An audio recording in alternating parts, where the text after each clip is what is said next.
Accueillir et héberger n'est pas suffisant pour rompre la spirale de l'exclusion. C'est pourquoi le Fleuron Saint-Michel a pour objectif de réinsérer durablement des hommes en situation précaire en leur rendant toute leur autonomie. Ils sont là le temps de se poser, de reprendre leur vie en main, de travailler leur projet professionnel et de retrouver un logement.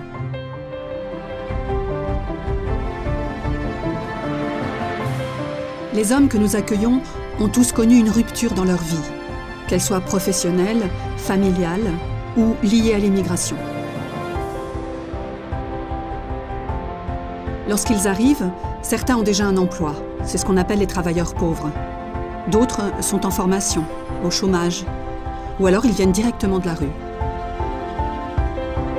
Notre rôle est d'aider les passagers dans leurs différentes démarches. Pour ceux qui ont déjà un emploi, notre priorité est de le pérenniser, puis de les accompagner vers un logement. Pour ceux qui n'ont pas d'emploi, nous les guidons dans leurs recherches. Nous les aidons à discerner leurs compétences, leurs envies, leurs possibilités.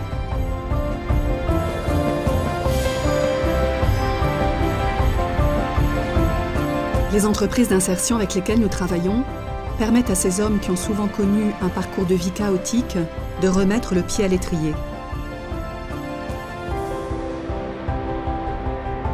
Nous sommes accompagnés dans nos missions par la Fondation KPMG. Ces salariés mettent bénévolement leurs compétences au service des passagers. Ils les conseillent, les mettent en situation, leur donnent un nouveau regard sur le monde professionnel. Toutes ces rencontres se font dans un esprit de convivialité.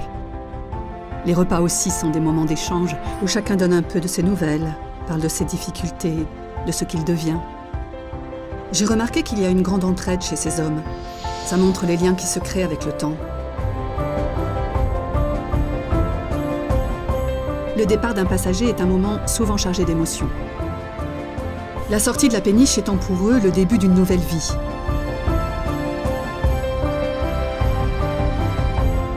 Certains ont besoin de se raccrocher à nous, de revenir très régulièrement. Pour d'autres, c'était simplement un passage. Ils préfèrent tourner la page et partir vers d'autres horizons.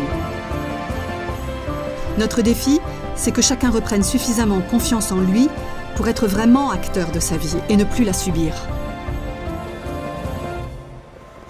Un de nos premiers passagers nous a dit en partant « Vous m'avez rendu ma dignité ».